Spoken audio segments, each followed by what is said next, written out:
bonté se manifeste à mes yeux. Oh, Shaddai, frappez pour moi. Laisse ta gloire descendre des cieux. Que l'eau de grâce coule sur moi. Rassemblés devant ta majesté. nous attendons que l'on jaillisse. oh, ta présence Et ta lumière apparaît. Chapitre 3. J'aimerais que nous puissions commencer à partir du verset 1 jusqu'au verset 11. Philippiens 3, 1 à 11.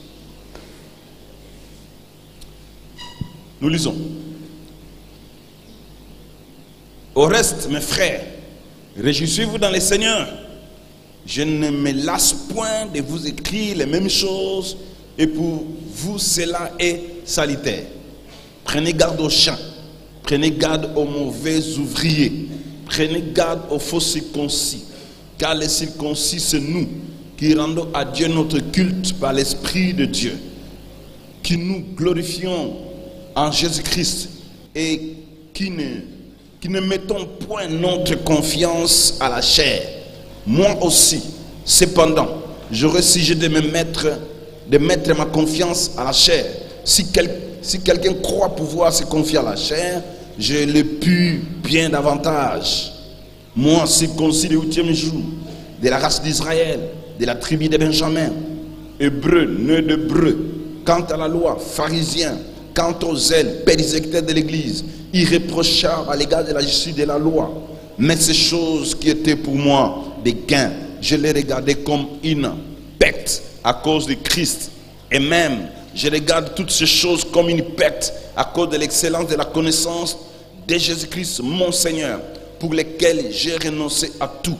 Je les regarde comme de la boue, afin de gagner Christ et d'être trouvé en lui, non avec ma justice, celle qui vient de la loi, mais avec celle qui s'obtient par la foi en Christ, la justice qui vient de Dieu par la foi. Ainsi, je connaîtrai Christ et la puissance de sa résurrection et la communion de ses souffrances, en devenant conforme à lui dans sa mort, pour parvenir, si je puis, à la résurrection d'entre les morts. Amen.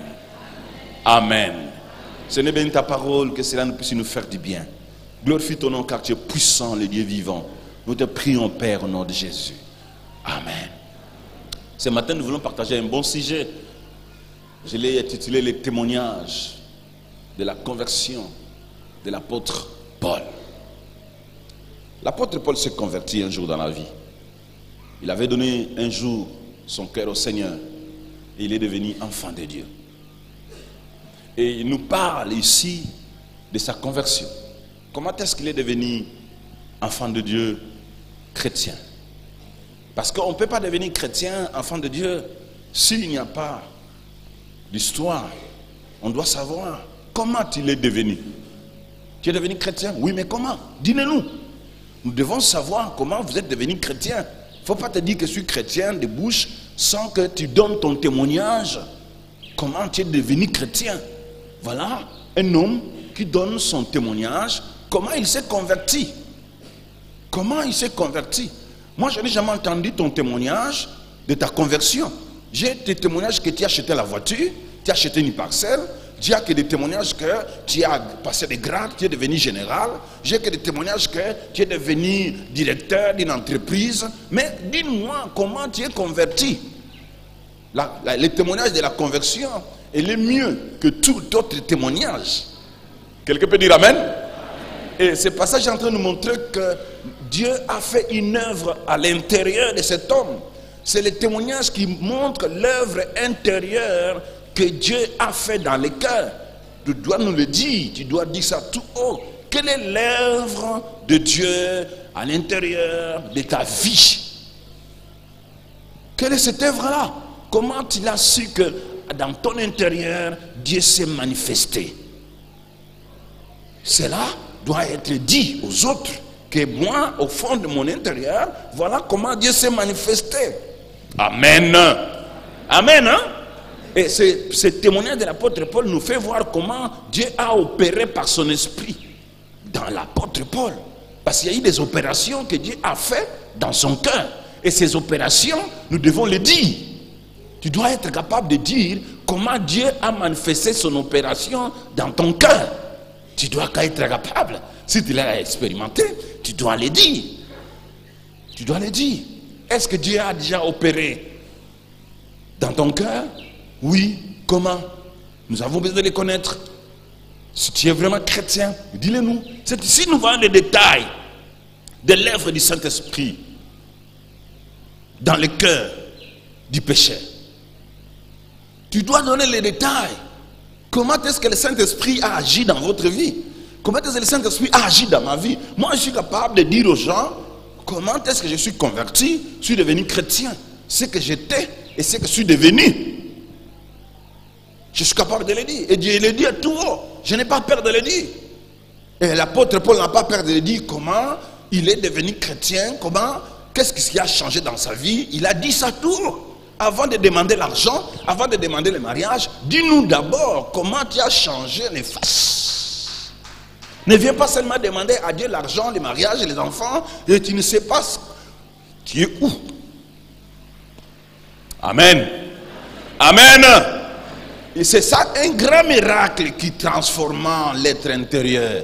Donc le véritable miracle de votre vie, frère, c'est à l'intérieur. Est-ce que dans votre intérieur, avez-vous reçu le miracle avant de recevoir le miracle extérieur? Et le miracle intérieur, vous l'avez déjà.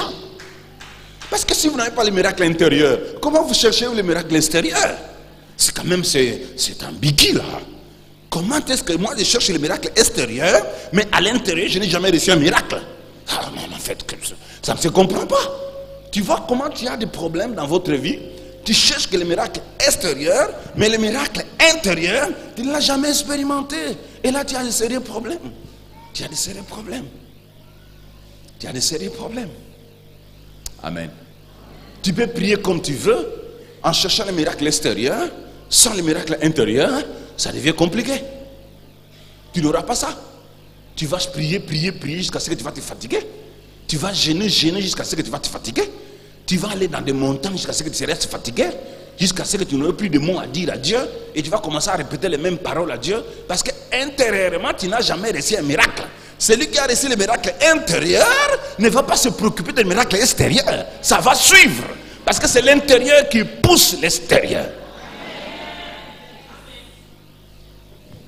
Et là, c'est très important. L'apôtre Paul nous fait voir dans le texte que la confiance qu'il avait à son œuvre de pharisien, il avait confiance à son œuvre de pharisien, et cette confiance a été brisée.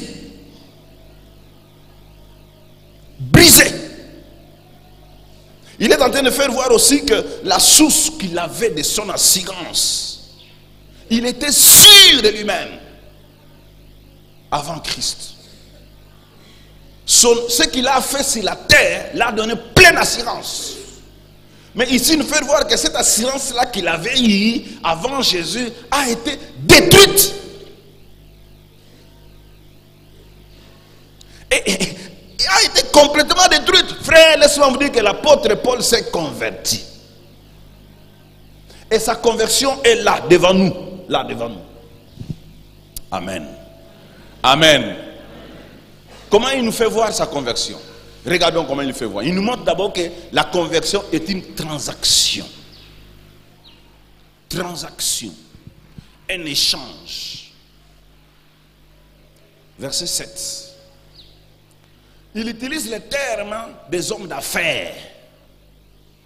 Celui qui est converti, il connaît comment est-ce qu'il a fait l'échange. Il utilise le terme gain, perte. Ce sont les hommes d'affaires qui ont besoin de cette expression. Gain, j'ai gagné. J'ai fait des affaires, j'ai gagné. J'ai vendu au marché, j'ai gagné. Et il utilise aussi le terme perte. Donc gain, perdre font partie de la vie chrétienne. Un chrétien, c'est quelqu'un qui cherche où se trouve son intérêt. Son intérêt est en quoi? Et l'apôtre Paul, dans le monde, tout le monde, celui qui est converti ou pas converti, chacun sait où se trouve son intérêt. Et l'apôtre Paul, son intérêt d'autrefois, c'était dans deux choses. Dans l'héritage naturel qu'il avait et dans l'héritage qu'il a acquis par ses efforts. Il était sûr, très sûr.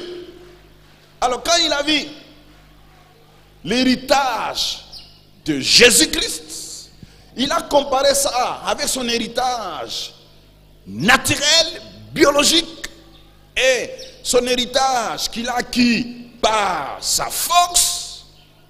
Il compare ça avec l'héritage de Jésus. Il trouve où se trouve l'intérêt. Il a vu que l'héritage biologique, l'héritage qu'il a acquis sur le plan avec ses forces, avec sa force, et l'héritage de Jésus est plus que son ancien héritage. Alors il dit, je dois faire un échange. Je prends ce qui est mieux. Quelqu'un peut dire amen. On prend ce qui est mieux, n'est-ce pas? Et qu'est-ce qu'il dit? Son héritage, il vend ça pour acheter l'héritage que Jésus-Christ a donné. C'est une transaction. Quelqu'un peut dire amen. Peut-être que tu ne me comprends pas, tu ne me comprendras, parce que l'évangile c'est pour les petits enfants, c'est pour les jeunes enfants. L'évangile c'est pas pour les grands, l'évangile c'est pour les petits. Pour les petits, on doit prêcher l'évangile aux petits enfants. Ils doivent, avec tous les mots simples, pour que tout le monde comprenne que l'évangile est très simple. Ne mystifiez pas l'évangile. C'est une transaction. Tu vends, tu as en face de deux choses. Quelle est la meilleure? Tu compares ce que tu as acquis naturellement et ce que tu as acquis par tes efforts personnels et ce que Jésus te propose. Qu'est-ce qui est mieux? Tu dis, l'héritage de Jésus est mieux que mon héritage naturel, que mon héritage acquis par... Alors j'abandonne l'héritage naturel, j'apprends l'héritage que Jésus donne. Quelqu'un peut dire amen, hein? C'est pourquoi il dit que je regarde tout ce que j'ai fait comme de la boue, comme une pète. Il dit, je regarde tout ce que j'ai fait dans ma vie comme de la boue. Tout ce que j'ai gagné de mon père, de mes parents, comme du pacte. Il dit, mes efforts personnels j'ai fourni des efforts pour gagner beaucoup de choses dans le monde. Mais je regarde tout ça comme du pacte. Il a ramassé beaucoup de choses durant sa vie. Il a profité de sa vie. Il a eu beaucoup de bonnes choses. Il a accumulé des biens matériels, des biens richesses. Il a gagné beaucoup de choses dans sa vie, l'apôtre Paul. Saul. Voilà, Saul. Il a eu beaucoup de choses avant de venir à Christ. Mais lorsqu'il a rencontré Christ, le Seigneur, ses atouts charnels qu'il a acquis sur le plan charnel, ça a été parti. Quelqu'un peut dire amen. Les choses que l'apôtre Paul abandonne, qu'il considère comme de la boue, c'est ce que les chrétiens d'aujourd'hui cherchent dans les églises. Quand les chrétiens viennent dans les églises aujourd'hui, leur prière, ils cherchent à voir ce que l'apôtre Paul appelle boue.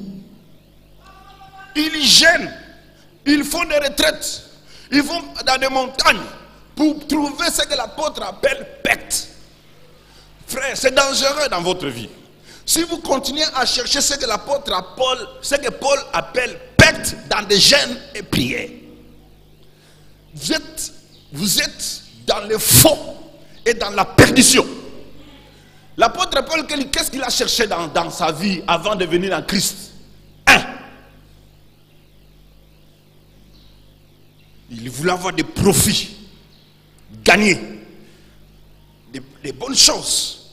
D'abord, si tu vois même l'apôtre Paul, sur le plan naturel, il dit, je suis qui? Il dit, il est qui? Il a été circoncis quand? Le 8e jour. C'est ça que toi tu cherches. Quand tu viens à la retraite, Seigneur, Seigneur, Seigneur, bénis-moi, Seigneur. Il dit, moi j'ai été circoncis le 8e jour. Je suis hébreu, né d'hébreu. Ah, je sais que vous comprenez. Vous comprenez. Donc l'apôtre Paul s'est rendu compte que tout ce qu'il a accumulé là, c'était du pacte. C'était vraiment du pacte. Donc ça c'est un échange, la conversion. C'est un échange. Échange de tout ce que les pécheurs est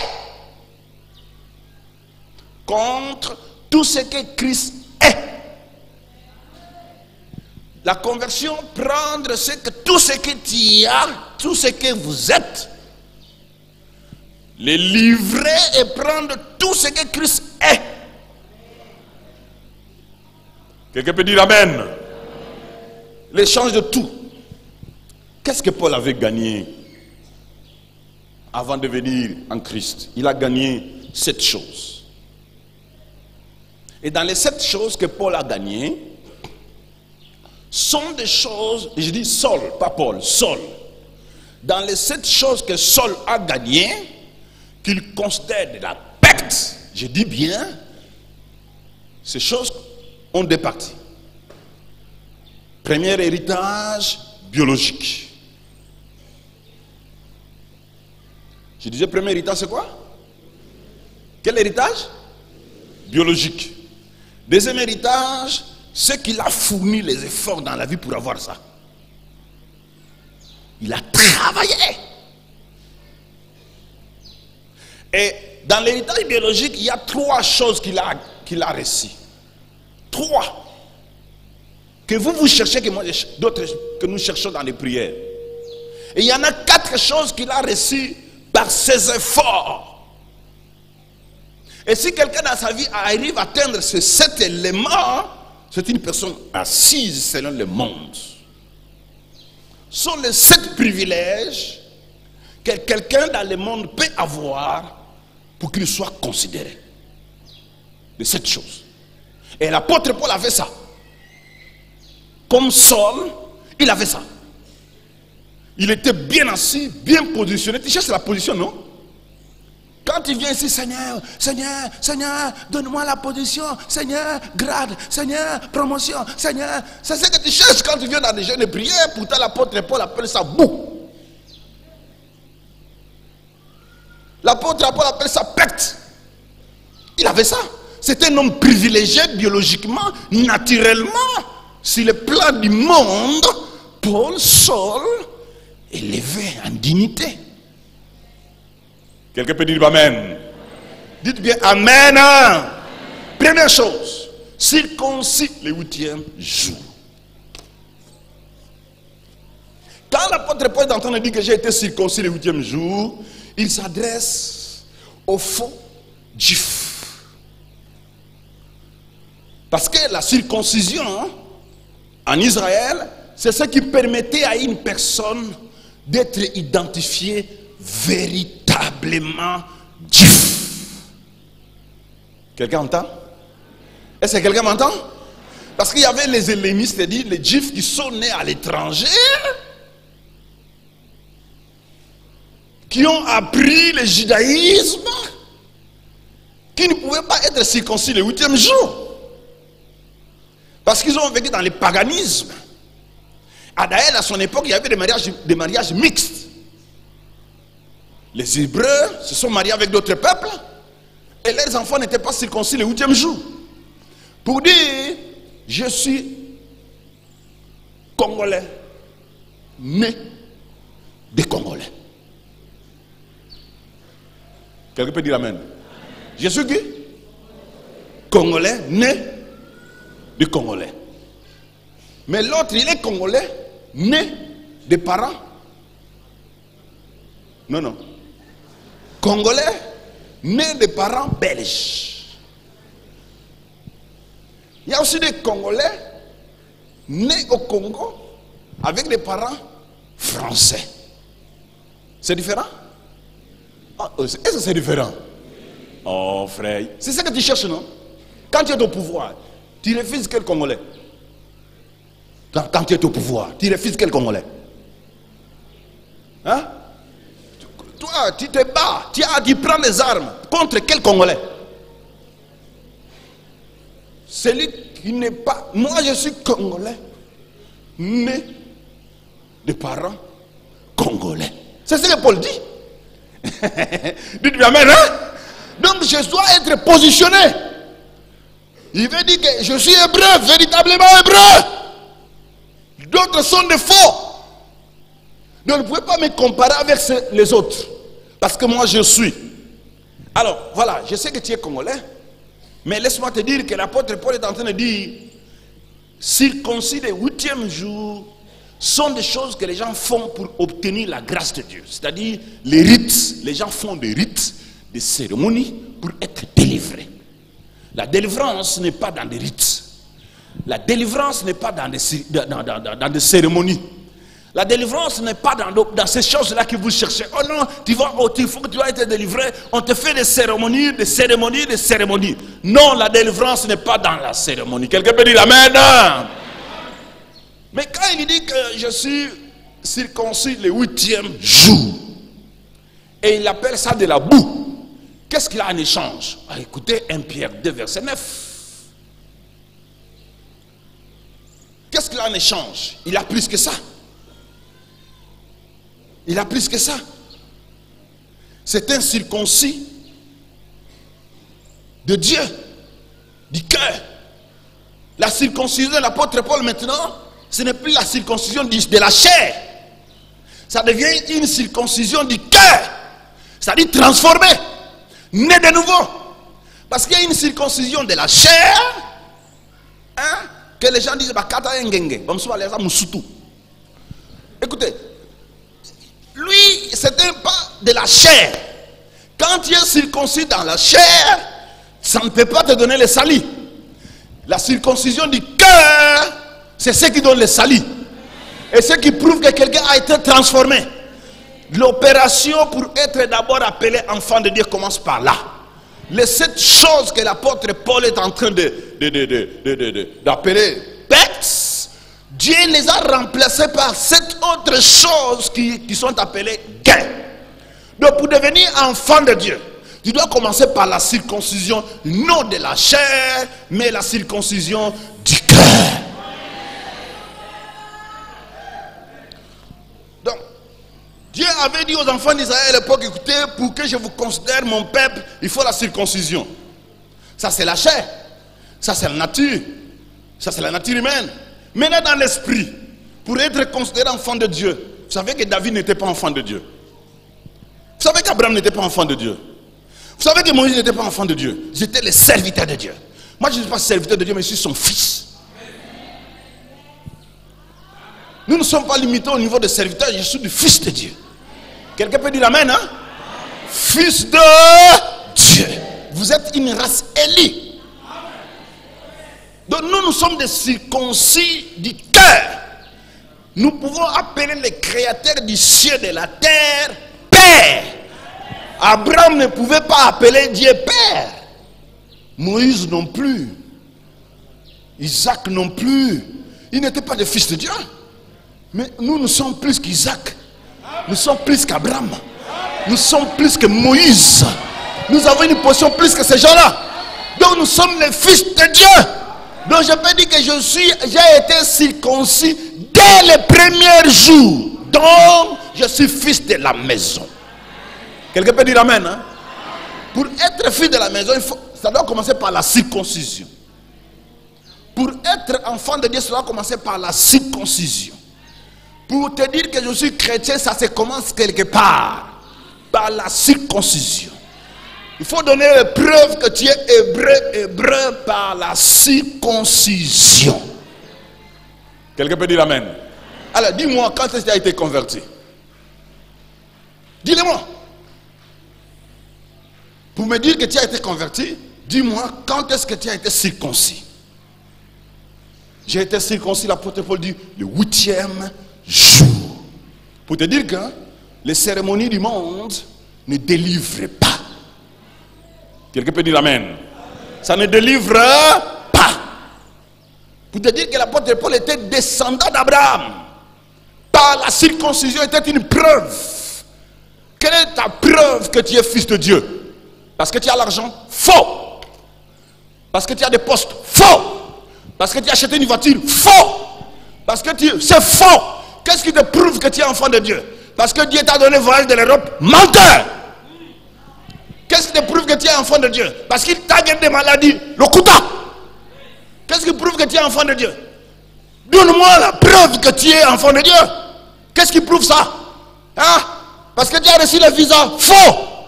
Qu'est-ce qui prouve que tu es enfant de Dieu? Parce que tu es allé en Europe? Le Kuta. Qu'est-ce qui prouve que tu es enfant de Dieu? Quoi? Ce qui prouve les signes de l'enfant de Dieu, c'est la circoncision du cœur. C'est la transformation dans les cœurs. C'est la circoncision du cœur. C'est l'œuvre intérieure du Saint-Esprit. C'est ce qui permet à quelqu'un d'avoir l'identité d'enfant de Dieu. Vous êtes là pour acclamer le Seigneur? Ça commence là. Ça commence là. Si tu viens à cette église pour venir chercher l'argent, menteur, tu n'auras rien. Nous, la guérison, Christ nous les a donnés à la croix. Par la circoncision, nous avons obtenu la guérison. Quand nous tomberons malades, nous serons guéris.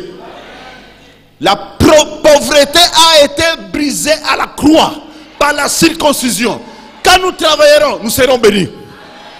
Donc ce n'est pas la bénédiction qui prouve que je suis chrétien. Ah non, pas ça. Ce n'est pas l'acheter une nouvelle voiture qui crie je suis chrétien. Non, c'est la conversion du cœur. La circoncision intérieure. Tu dois être circoncis dans ton cœur. Es-tu chrétien? Quand? Comment? Paul dit le 8e jour. Et vous? Donnez-moi la date de votre conversion. Tu ne connais même pas.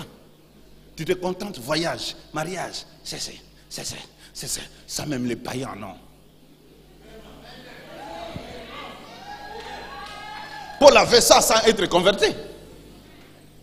Paul avait ça. Saul avait ça. Sans être converti.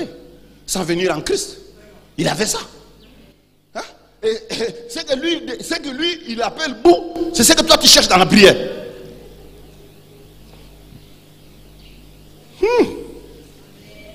De la tribu de Benjamin.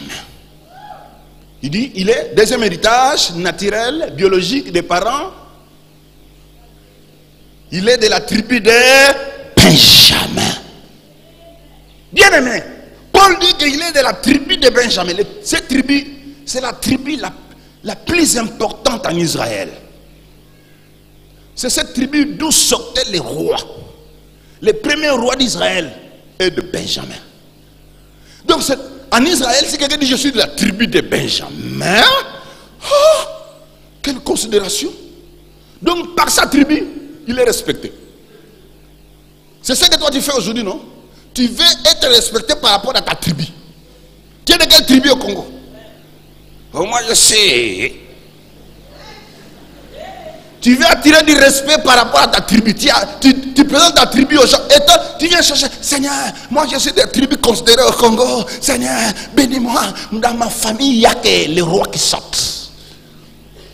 Dans ma tribu, il n'y a que les rois. Paul dit, mais écoutez, moi je peux vous dire que dans ma tribu, il n'y a que les chefs. Je suis de tribu des chefs. Je suis de tribu des chefs. D'ailleurs, Benjamin, c'est le seul qui est né dans la terre promise de Jacob. Les autres sont nés dans les déserts. Les autres sont nés ailleurs. Mais le seul fils qui est né dans la terre promise, c'est Benjamin, la femme de Rachel. Rachel, la femme de Jacob. La femme bien-aimée de Jacob. Fils de Benjamin.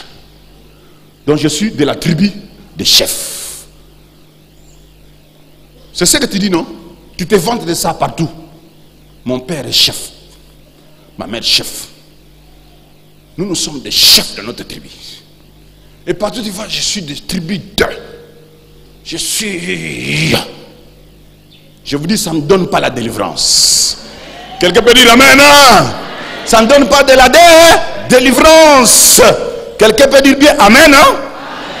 Alors quand Paul dit, il dit la tribu de Benjamin, il considère ça comme de la boue. Maintenant, qu'est-ce qu'il a trouvé de mieux?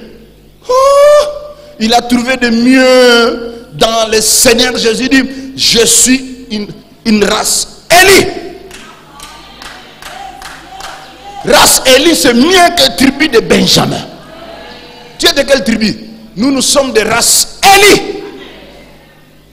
Quelqu'un peut dire amen, hein? Nous sommes de quelle race? Race Élie. Vous savez, quand un Élie, on le touche, on touche ses électeurs. Vous savez, quand on a touché Morsi, qui sont dans la rue pour Morsi? Ceux qui l'ont élu, n'est-ce pas? Ah, vous entendez ça? Quand un parlementaire a un problème au Parlement, il va où? Chez ceux qui l'ont élu. C'est ce qui se passe au Maniema, non? Le gouverneur et un parlementaire, ils se battent. Les membres du gouverneur se battent contre les élus de l'autre parlementaire. C'est ça. Donc la force d'un élu dépend de celui qui l'a élu. Qui t'a élu? Jésus. Qui m'a élu? Dieu. Qui m'a élu? Christ. Qui m'a élu? Jésus. Donc si Christ m'a élu, qui peut me toucher? Écoutez-moi te dire une chose. Si tu as été élu par Dieu, qui peut contester contre toi? Tu es de quelle tribu? Tu es de quelle tribu? Tu te vantes de quelle tribu dans ce Congo? Malheureux que tu es. Voilà. Malheureux dans la vie. Être très malheureux. Quand on commence à se vanter, je suis de tribu d'un. Au Congo, notre tribu a le pouvoir. Nous sommes au top. Déjà, les présidents sont déjà sortis de notre tribu. Tu sais ça? Et le premier ministre, c'était de notre tribu, tu sais? Ne blague pas avec notre tribu. Hein? Oh non, écoutez-moi, ma tribu, il y a quelqu'un qui est au-dessus de ma tribu. Il s'appelle Jésus de Nazareth. Au sommet de la tribu de Jésus. Alors l'apôtre Paul appelle ça boue. Bien aimé, laisse-moi te dire, il y a l'héritage naturel que les parents donnent qui peut t'amener au vantardisme. Les privilèges que tu as acquis par ses parents, qui peut te faire gonfler comme la grenouille. Et tu peux te vanter comme ça partout comme un ballon d'air qui sera éclaté dans quelques minutes. Tu dis, moi je suis de tribu de Gif de. Je suis de. Donc ne blague pas avec moi. Je dis, ces choses-là ne vont pas te délivrer. Ces choses-là ne vont pas te délivrer. Oh, ne vont pas te délivrer. Tu n'auras pas la délivrance avec ces choses-là. L'héritage des parents ne sauve pas. L'héritage des parents ne sauve pas. Les tribus ne sauvent pas. Alléluia. Alléluia. Que tu sois sorti de tribu de chefs coutumiers. Moi, dans ma tribu, il n'y a que des chefs coutumiers. Alléluia. Ah bon? Oh, moi, mes parents étaient toujours des chefs. D'ailleurs, le premier gouverneur de Bandundu, c'est mon père. Malheureux. Jamais sauvé. Tu sais que le premier président de la République démocratique du Congo, c'est mon oncle.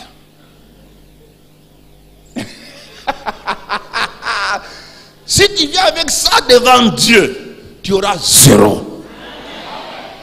Tu auras quoi? Zéro. Si tu veux voir Dieu te toucher, dites, je suis de Christ. J'ai été élu par Jésus. Jésus-Christ m'a considéré comme élu. Je suis de la race élue. Là, Dieu va te toucher. Mais avant de devenir la race élue, tu dois être circoncis. C'est là le début de la chose. Ça commence par la transformation intérieure. Ça commence par la transformation dans les cœurs. Ça commence par le témoignage intérieur. C'est là où ça commence. Et quand tu as ça, on t'appelle élu. Deuxième point, qu'on gagne en Christ. On ne saute pas les étapes. Hein? On ne triche pas. Il ne faut pas dire je vais tricher. Oh, parce que moi je suis élu. Mais quand on regarde la circoncision, quand on regarde la transformation intérieure, il n'y en a pas. Tu as sauté. Acclame le Seigneur, acclame le Seigneur.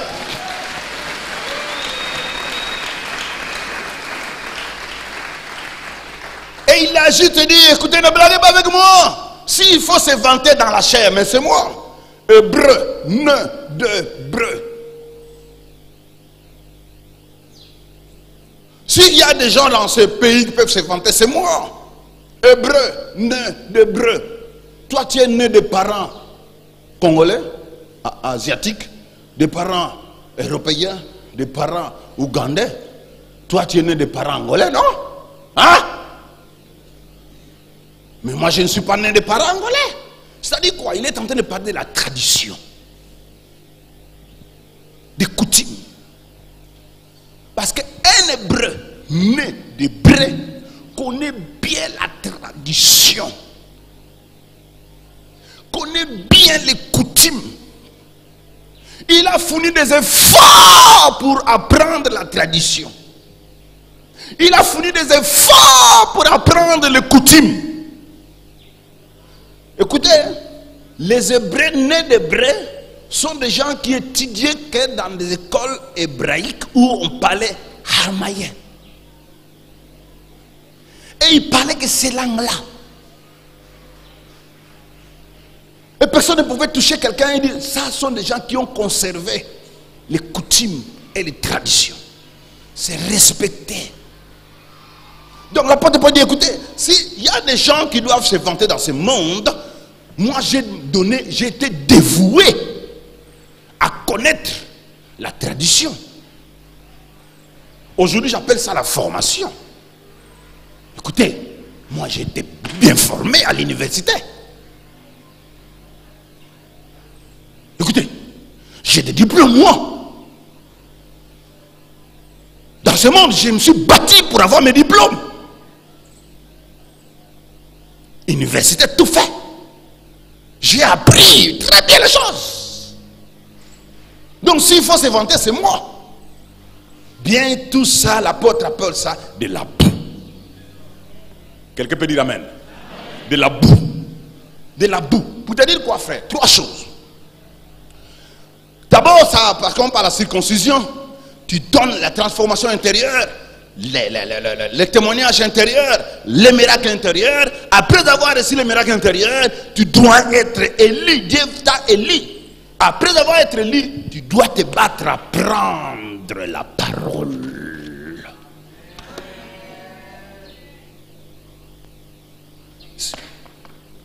Les A, B, C, D. Il dit, je connais la tradition parce qu'en juif, il y avait la loi, il y avait des traditions. J'étais à l'hôtel du fleuve où nous avons parlé avec les juifs. Ils ont dit, écoutez, la loi de Moïse, elle est fondamentale. Mais pour comprendre la loi, on doit parler des traditions orales. Parce que c'est la tradition orale qui va t'expliquer comment égorger, comment faire ceci. Mais l'apôtre Paul était dans la tradition orale terrible. Donc il y a des gens qui connaissent bien la loi, mais la tradition non. Donc ils n'ont pas appris. Je dis ça, la formation. Être formé dans la parole de Dieu. Avoir la connaissance de la parole de Dieu. Un élu doit avoir la connaissance de la parole de Dieu.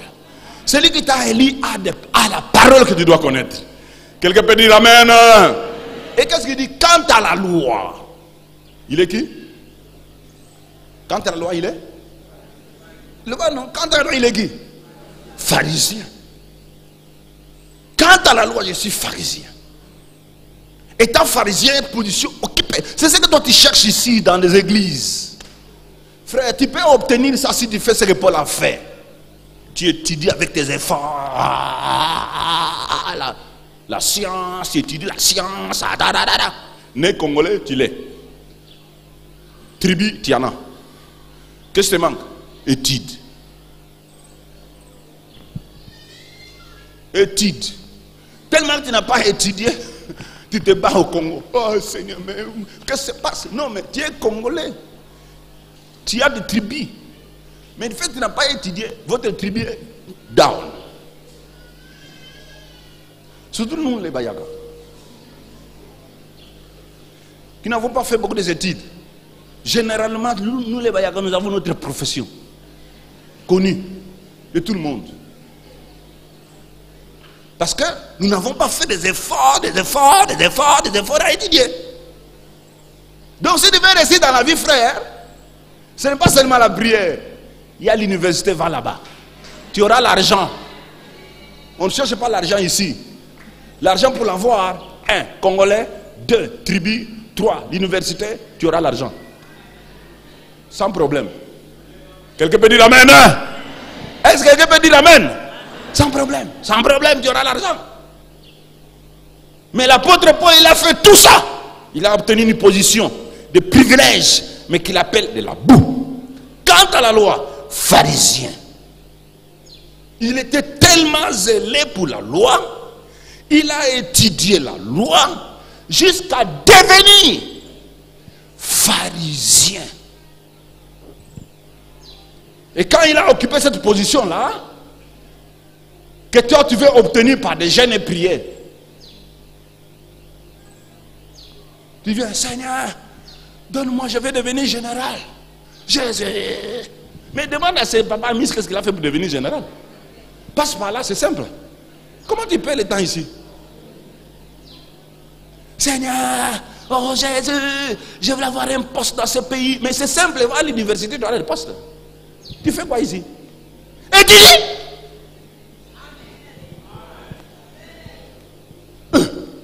Quelqu'un peut dire amen? Quelqu'un peut dire amen? Oh Jésus, j'ai besoin de poste dans ce pays. Jésus, je ne... Ok, non, mais mangué, ça va te perdre du temps. Va dans le mont en bas.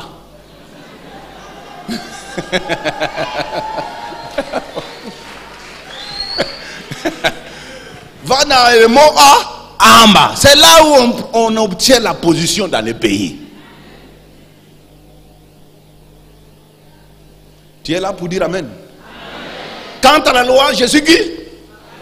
Soit quant à la science, je suis. Ah, c'est ça, c'est ça. C'est ça. Quant à la science, je suis. Non, non, non, tu ne veux pas parler. Hein? Papa Crispin. Quant à la science, tu es magistrat. Et toi réponds. Quant à la science, tu es.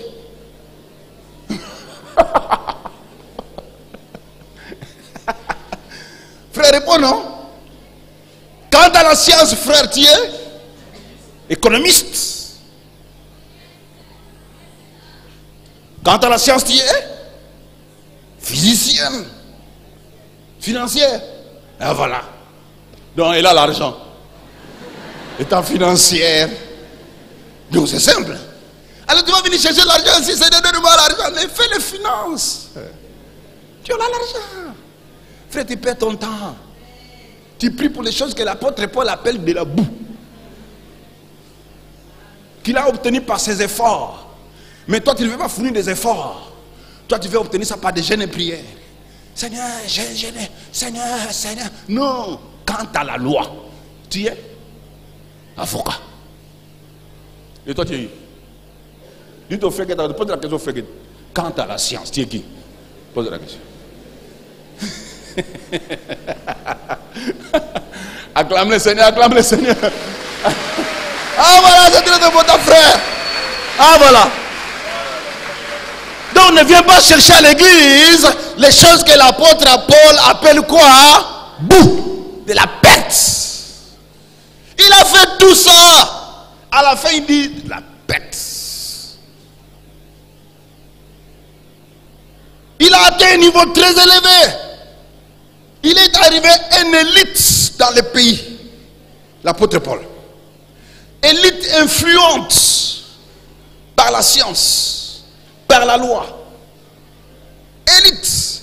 Et toi, tu es, quant à la parole de Dieu, tu es. Quant à la Bible, tu es. Moi, quant à la Bible, je suis pasteur. Et toi?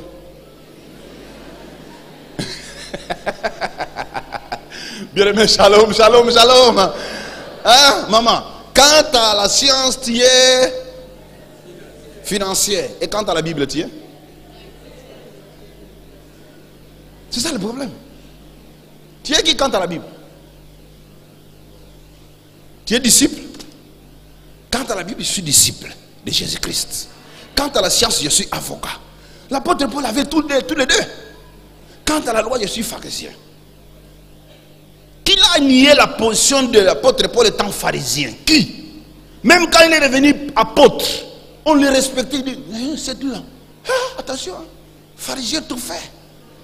Pharisien tout, mais il prêche le vent.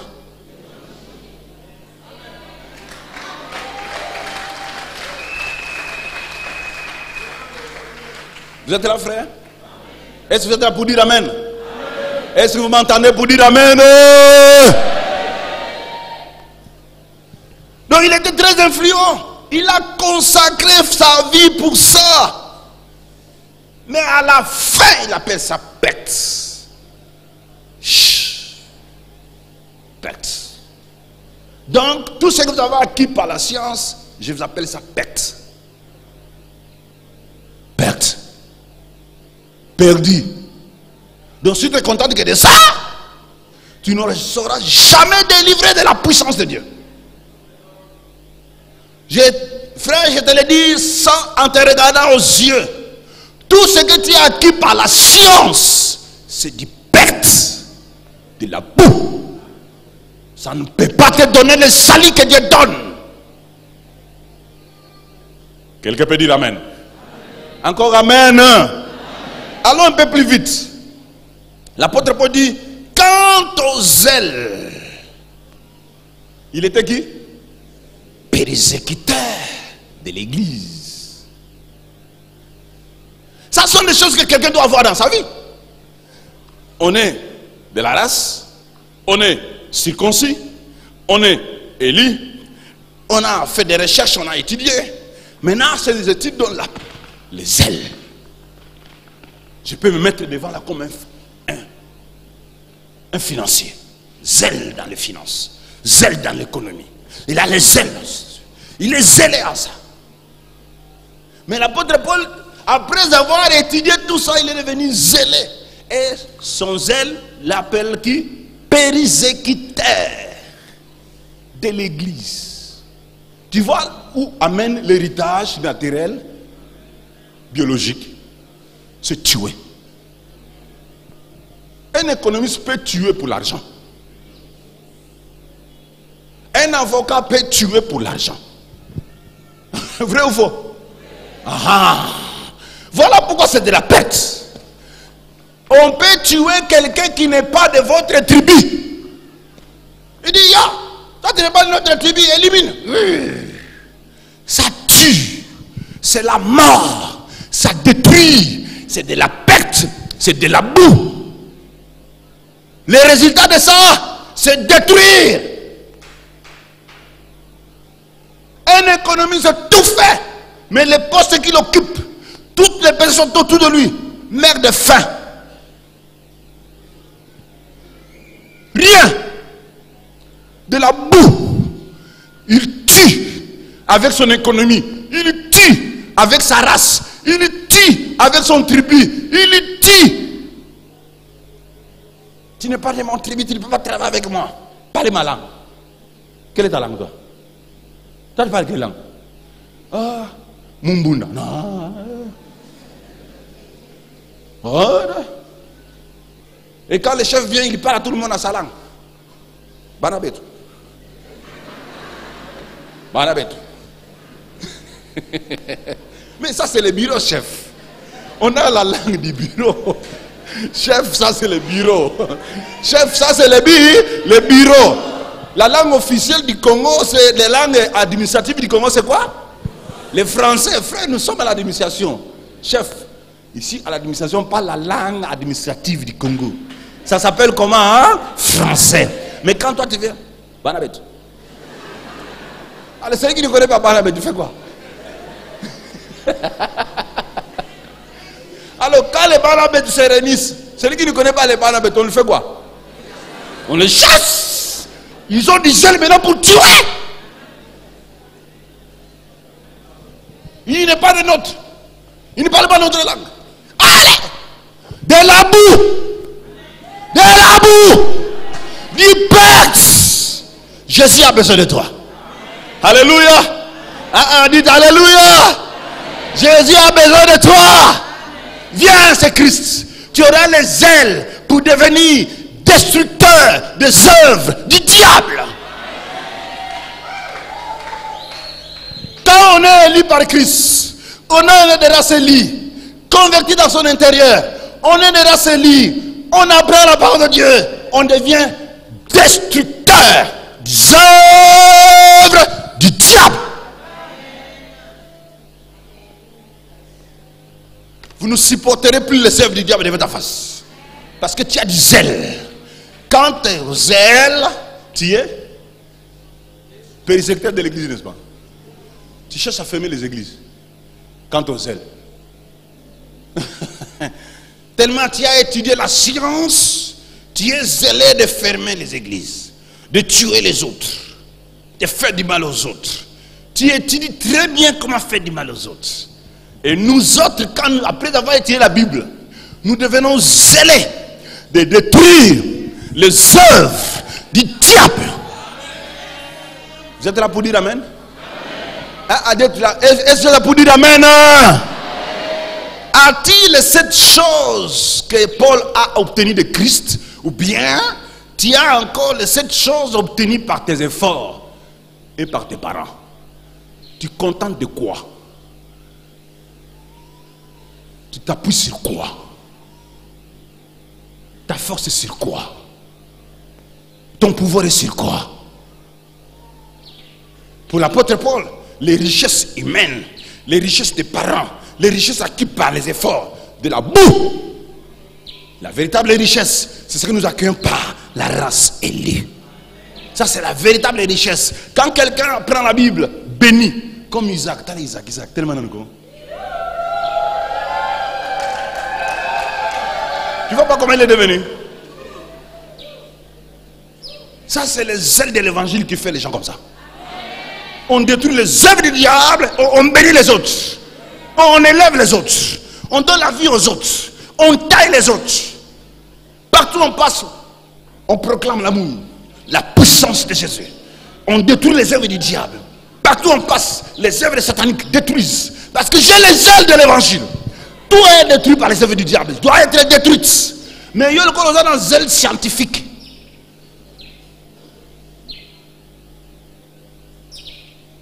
Il veut te condamner des zèles politiques. Tu es rempli de zèle scientifiquement. On doit faire ça. Même tu. La science aussi nous permet. Ça va te tuer. Qui es-tu? Es-tu converti? Ton assurance est dans quel point? Ton assurance est dans l'héritage biologique acquise avec l'expérience ou dans l'héritage acquise par le nom de Jésus. Voilà pourquoi tu tues. Voilà pourquoi tu fais du mal aux autres. Voilà pourquoi ceux qui sont autour de toi ne sont pas prospères.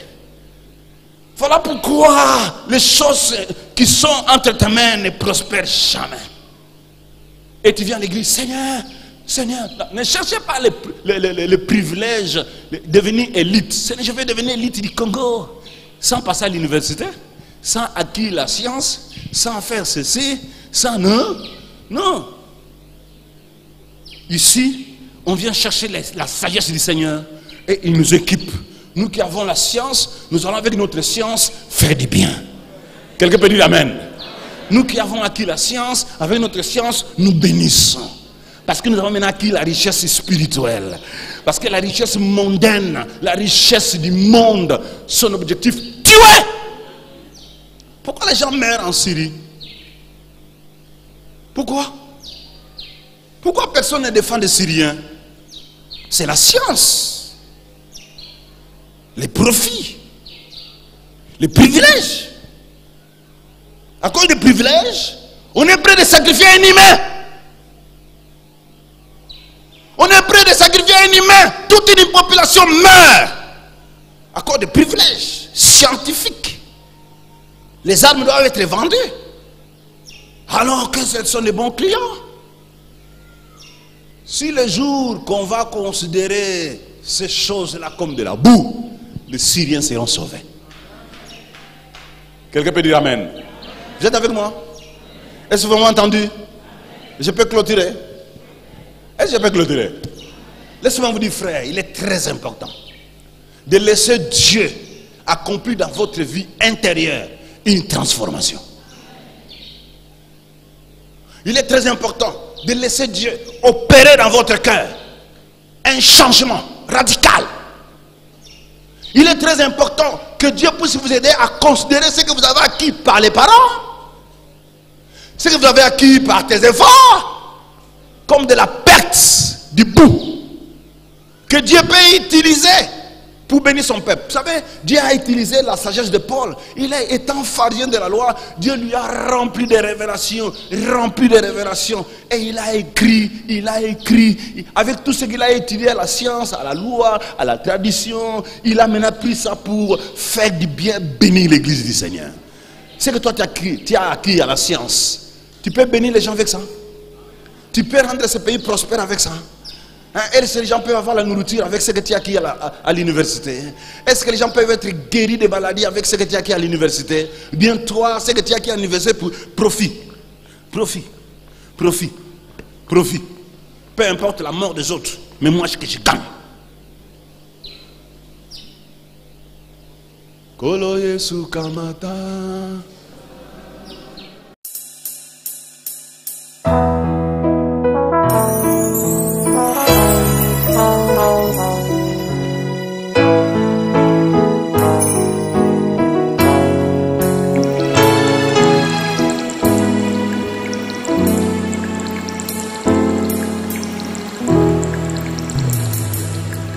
Que ta sainteté se manifeste à mes yeux. Oh, Shaddai, frappez pour moi.